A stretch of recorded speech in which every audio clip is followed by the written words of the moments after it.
नमस्कार दोस्तों, मैं दीपक शुक्ला आपका स्वागत करता हूं आपके अपने YouTube channel A to Z banking information पर।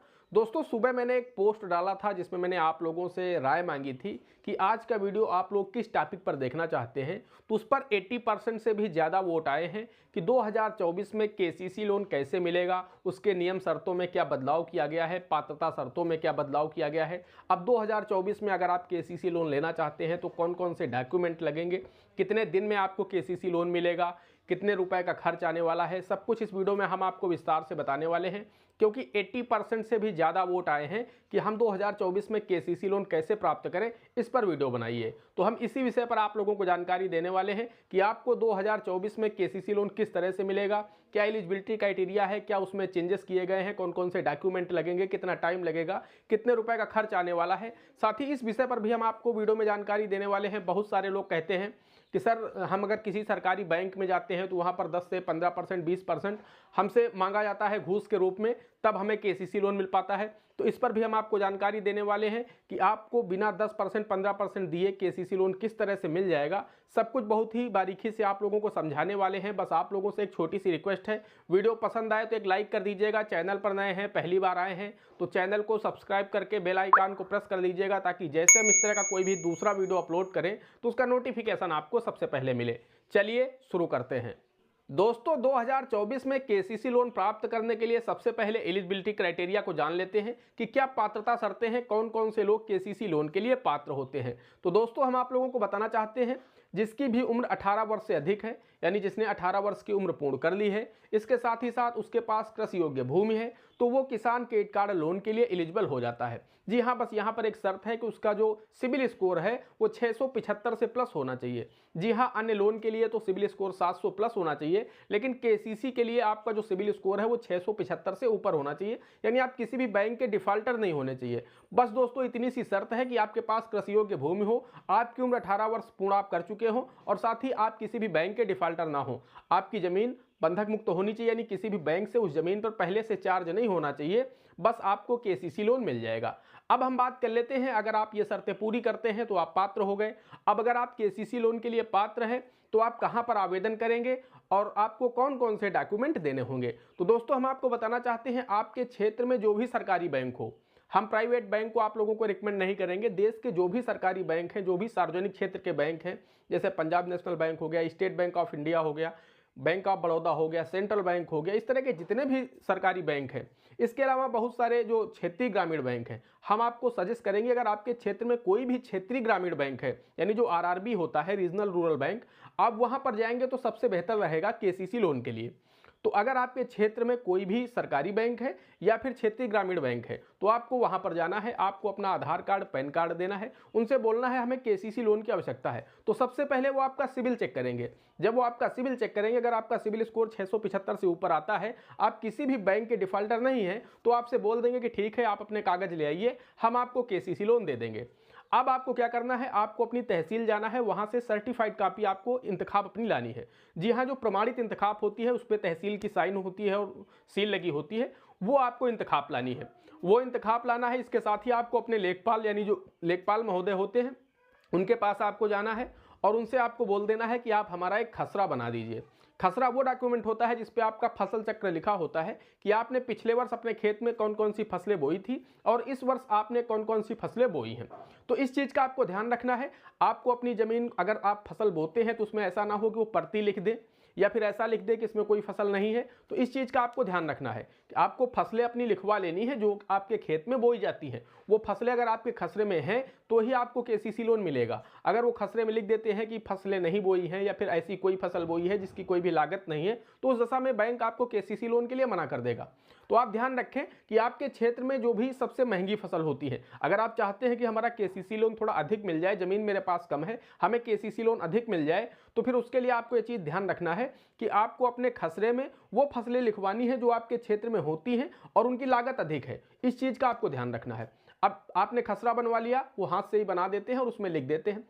इसके साथ ही हम आपको बताना चाहते हैं, अगर आपकी इंतखाब में 4, 6, 8, 10 नाम हैं, बहुत सारे पारिवारिक लोगों के नाम रहते हैं, चाचा के, इनके, उनके, कई सारे नाम होते हैं। तो अगर आपकी इंतखाब में 4, 6, 8 नाम हैं तो फिर आपको शेयर सर्टिफिकेट यानी हिस्सा प्रमाण पत्र भी बनवाना होगा, ताकि उसमें क्लियर हो पाए कि इस इंतखाब में आपकी कितनी ज़मीन है, क्योंकि उसमें तो एक जगह इकट्ठे ज़मीन लिखी है कि ये 2 हेक्टेयर ज़मीन है। अब उस 2 हेक्टेयर में आपका शेयर कितना है वो वहाँ पर नहीं लिखा होता है, तो इसलिए आपको शेयर सर्टिफिकेट देना होगा जिसमें प्रमाणित हो जाएगा कि इस 2 हेक्टेयर ज़मीन में आपकी कितनी है, आधा हेक्टेयर है, 1 हेक्टेयर है, 1.5 हेक्टेयर है, जो भी है वो आपका उसमें शेयर सर्टिफिकेट में आ जाएगा, वो लिख देंगे तो आपका हिस्सा प्रमाण पत्र हो गया। वहीं अगर आपकी इंतखाब में सिर्फ आपका सिंगल नाम है तो फिर आपको शेयर सर्टिफिकेट देने की आवश्यकता नहीं है, क्योंकि आपकी इंतखाब ही प्रमाणित कर रही है कि ये ज़मीन सिर्फ आपकी है और जितनी भी लैंड है वो टोटल आपकी है। तो वो फ्रेश इंतखाब है अगर, तो आपको शेयर सर्टिफिकेट की आवश्यकता नहीं होगी। अब दोस्तों इसके साथ में आपको अपने आधार कार्ड, अपने पैन कार्ड की फोटोकॉपी देनी है। ये ले जाकर के सभी डॉक्यूमेंट आपको अपने उस बैंक में दे देना है जिस बैंक में आपने अपना सिविल चेक कराया था। इंतखाब हो गई, खसरा हो गया और हिस्सा प्रमाण पत्र हो गया। इसके साथ में आधार पैन की फोटोकॉपी हो गई। आपका बचत खाता उस बैंक में होना चाहिए पहले से, अगर नहीं है तो खुलवाना पड़ेगा। आप अपना बचत खाता भी वहाँ पर एक सेविंग अकाउंट खुलवा लीजिए, क्योंकि सेविंग अकाउंट के बिना आपको केसीसी लोन नहीं दिया जाता है। तो आपका सेविंग अकाउंट होना चाहिए, चाहे आप खुलवा लीजिए या पहले से हो। अब दोस्तों ये डॉक्यूमेंट जब आप उन्हें दे देंगे, उसके बाद वो आपके डॉक्यूमेंट को बैंक के पैनल के जो वकील होते हैं, सभी बैंकों के पैनल के वकील होते हैं, वो आपका एनईसी यानी 12 साला बनाते हैं। उसका जो भी चार्ज होता है वो आपको ही देना होता है। तो कुछ बैंकों में ऐसा भी है कि वो आपसे बोल देते हैं कि आपको इनका जो चार्ज होता है 1000 से 2000 रुपए के बीच में होता है, 1200, 1300, 1500, तो अलग अलग बैंकों पर अलग अलग उनके रेट निर्धारित हैं।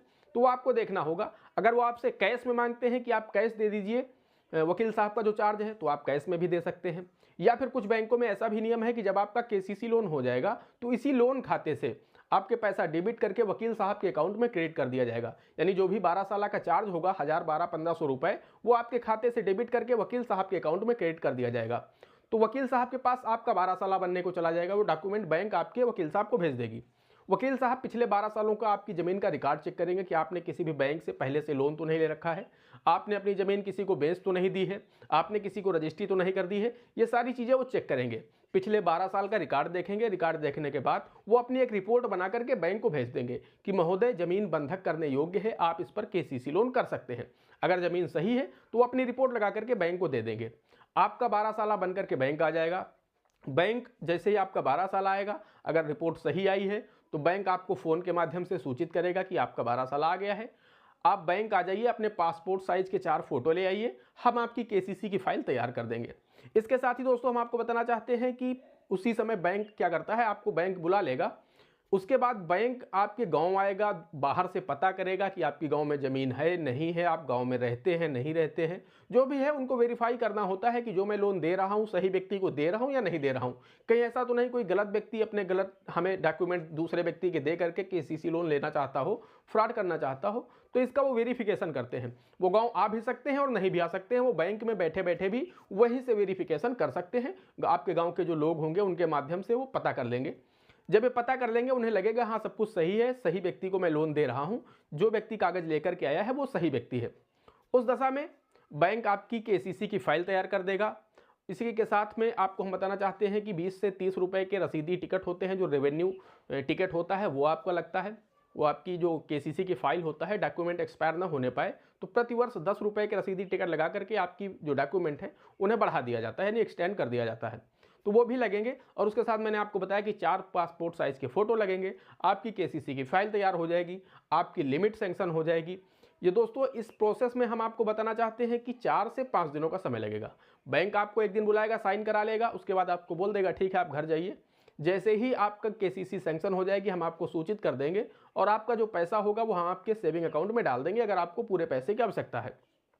उसके बाद आपकी फाइल तैयार होगी। फाइल तैयार करने के बाद आपकी लिमिट तैयार होगी। लिमिट तैयार करने के बाद आपकी जो केसीसी होती है वो 5 सालों के लिए बनाई जाती है।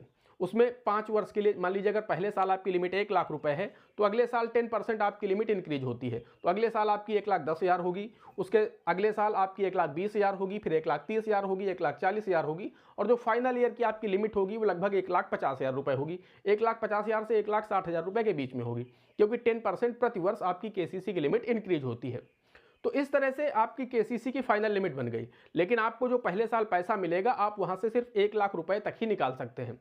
आप पूरा 1.5 लाख रुपए या 1,60,000 की आपकी लिमिट बनी है तो वो आपकी 5वें साल की है। जब आप 5वें साल पहुंचेंगे तब आप 1,50,55,000 रुपये निकाल पाएंगे। उससे पहले आपकी लिमिट पहले साल की 1 लाख रुपए है, तो उसी में आपको चाहिए कि 10% अमाउंट छोड़ करके हमेशा केसीसी से विड्रॉल करें, ताकि आपके केसीसी खाते में जब भी ब्याज लगे, फसल बीमा के चार्जेस लगे, अन्य भी जो चार्जेस लगते हैं, वो जब सारे चार्जेस लग जाएं तब भी आपकी जो लिमिट 1 लाख रुपए है, आपका बैलेंस उसको क्रॉस ना करे। अगर आपका बैलेंस आपकी जो सैंक्शन लिमिट है उसको क्रॉस करता है तो आपके ऊपर जो ब्याज की दर है वो बढ़ जाती है। तो इस चीज़ का आपको ध्यान रखना है। 1 लाख की लिमिट है, आप 90,000 निकालिए, ब्याज लगेगा, चार्जेस लगेंगे, तब भी आपका जो अमाउंट है वो 95-96,000 तक पहुंचेगा।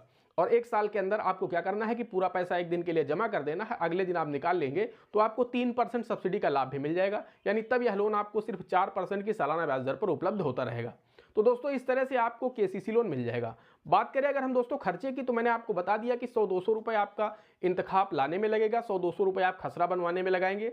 इसके साथ ही 1,000 रुपये से 2,000 रुपये के बीच में वकील साहब का जो चार्ज होगा वो हो सकता है आपको कैश में देना पड़े, या फिर हो सकता है आपके केसीसी खाते से ही डेबिट करके बैंक वकील साहब को दे दे, वो हो गया।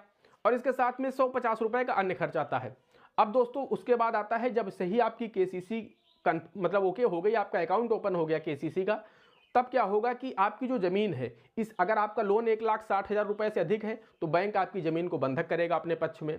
अगर आपका लोन 1,60,000 से नीचे है तो फिर आपकी ज़मीन बैंक बंधक नहीं करेगा। अब मान लीजिए आपकी ज़मीन का आपका जो लोन है वो 1,60,000 रुपये से अधिक हो गया, 1,80,000 हो गया, उस दशा में जो आपकी ज़मीन है इसे बैंक अपने पक्ष में बंधक करेगा। तो इसका भी 300 से 400 रुपये जो भी चार्जेस होता है ये बैंक आपसे वसूल करेगा। तो आपसे कैश में भी ले सकता है, या फिर बैंक आपसे भी बोल सकता है कि आपके इस केसीसी खाते से पैसा डेबिट करके हम फिर वकील साहब को भेज दे रहे हैं, क्योंकि ये वकील साहब के पास ही पैसा जाता है और आपके जो बंधक के कागज होते हैं वो भी उन्हीं के पास भेज दिए जाते हैं। तो वो आपकी ज़मीन को रजिस्ट्रार ऑफिस में और तहसील में दोनों जगह बंधक करा देते हैं, जिससे आप लोग देखते हैं जब आप अपनी इंतखाब निकलवाते हैं केसीसी लोन लेने के बाद, तो साइड में एक आदेश चढ़ जाता है जिसमें लिखा रहता है कि फला व्यक्ति की ज़मीन का फला खाता संख्या, फला गाटा संख्या, इतने रुपए लोन के एवज में फला बैंक से इन्होंने लोन ले रखा है और इनकी ज़मीन इस बैंक में बंधक की जाती है फला फला दिनांक को। तो वो जो आदेश चढ़ता है उसका भी 300 से 400 रुपये आपको देना होता है। आप कैश में भी दे सकते हैं, या फिर बैंक आपके खाते से केसीसी खाते से डेबिट करके वकील साहब को दे सकती है। बस दोस्तों इतना खर्च आता है। हम अगर बात करें पूरे टाइम की कि डॉक्यूमेंट देने से लेकर के आपको पैसा मिलने तक के समय की, तो दोस्तों मैक्सिमम टाइम 15 दिन का लगता है, इससे ज़्यादा नहीं लगता है। 15 दिन के अंदर ही आपको केसीसी लोन मिल जाएगा। अब दोस्तों हम बात कर लेते हैं कि मान लीजिए आपसे कोई लोन अधिकारी है जो कि आपसे घूस की मांग कर रहा है कि हम आपको 10%, 15%, 20% पैसा लेंगे तभी हम आपको केसीसी लोन देंगे। मेरे पास बहुत सारे कमेंट्स आए हैं इस विषय पर कि सर किसी भी बैंक से केसीसी लोन नहीं मिलता है, हम किसी भी सरकारी बैंक में जाएं 15 से 20% वहाँ पर हमें घूस देनी होती है, कमीशन देना होता है, तभी हमें पैसा मिलता है, तभी केसीसी लोन मिलता है। तो दोस्तों हम आपको बताना चाहते हैं ऐसा नहीं है। आप लोग ये भ्रांति दिमाग से हटा दीजिए कि सभी लोग ऐसे होते हैं, बहुत कम लोग ऐसे हैं। बाकी आप पूरे देश के किसी भी बैंक में चले जाएंगे, केसीसी लोन के लिए आपको ना ही कोई मना करता है, ना ही आपसे केसीसी के कमीशन की डिमांड करता है कि हम आपसे कमीशन लेंगे, क्योंकि उन्हें पता है ये सरकारी योजना है। अगर आप इसकी शिकायत आरबीआई में कर देते हैं, या फिर उस बैंक के हेड ऑफिस को कर देते हैं, क्षेत्रीय कार्यालय को कर देते हैं, जोनल ऑफिस को कर देते हैं, तो उनके लिए बड़ी नई मुसीबत तैयार हो जाएगी। और जिनकी सैलरी 1 लाख 1.5 लाख रुपये महीने है, वो आपसे 10,000 5,000 रुपये के पीछे अपनी नौकरी को हाथ धोना नहीं चाहेंगे। तो इसलिए अगर आपको ऐसा लगता है, अगर आपसे कोई ऐसा व्यक्ति है जो डिमांड कर रहा है, तो आप उसका वीडियो बनाइए, आप उसकी ऑडियो रिकॉर्ड करिए और आप उसकी शिकायत उनके क्षेत्रीय कार्यालय में करिए, उनके हेड ऑफिस में करिए, जरूरत पड़े तो आप आरबीआई में करिए, नाबार्ड में करिए। कुल मिलाकर के आपको केसीसी लोन के बदले में एक पैसा किसी को नहीं देना है। आपके जो भी लीगल चार्जेस या जो भी जरूरी खर्चे हैं वो मैंने आपको बता दिए, बस इतने रुपए का ही खर्च लगता है केसीसी में। इसके अलावा अगर आपके खाते से कोई भी पैसा डेबिट हो रहा है तो उसका तो रिकॉर्ड है आपके पास, वो आपके खाते से कोई भी पैसा डेबिट नहीं करेंगे बिना आपकी मर्जी के, चाहे वो फसल बीमा हो या कोई भी हो। तो आपको जानकारी होनी चाहिए। लेकिन अगर आप कैश में उनको दे रहे हैं पैसा निकाल करके, तो वो एक तरीके से घूस हो सकती है। लेकिन इसकी आप शिकायत करें। अगर वो जो जरूरी खर्चा आपसे मांग रहे हैं, जैसे कि वो बंधक का चार्ज मांग रहे हैं, तो आपको देना है, आपको जरूर देना चाहिए। 12 साल का पैसा आपसे मांग रहे हैं, आपको देना चाहिए। इसके अलावा अगर कोई अतिरिक्त पैसा वो आपसे मांगते हैं कैश में, तब वहां पर मान सकते हैं कि वो आपसे घूस की डिमांड कर रहे हैं। अगर वो ऐसा करते हैं तो आप इसकी शिकायत कर सकते हैं। और जैसे आप ये शिकायत करेंगे तो दोस्तों मैं आपसे वादा करता हूं कि निश्चित रूप से आपकी समस्या का समाधान होगा। बिना घूस के आपको केसीसी लोन दिया जाएगा और भविष्य में वो अधिकारी दोबारा ऐसी गलती नहीं करेंगे, क्योंकि घूस लेना बहुत बड़ा दंडनीय अपराध है, लेना भी और देना भी। ना आपको देना है और ना उन्हें लेना है। तो कुल मिलाकर के इस तरह से आप केसीसी लोन प्राप्त कर सकते हैं। दोस्तों आशा करते हैं जानकारी आपको पसंद आई होगी। अगर जानकारी पसंद आई हो तो प्लीज़ वीडियो को एक लाइक करिएगा। चैनल पर नए हैं, पहली बार आए हैं तो चैनल को सब्सक्राइब करके बेल आइकन को प्रेस कर लीजिएगा, ताकि जैसे हम इस तरह का कोई भी दूसरा वीडियो अपलोड करें तो उसका नोटिफिकेशन आपको सबसे पहले मिले। दोस्तों आज के वीडियो में इतना ही, मिलते हैं अगले वीडियो में किसी अगले इंटरेस्टिंग टॉपिक के साथ। तब तक के लिए जय हिंद, जय भारत।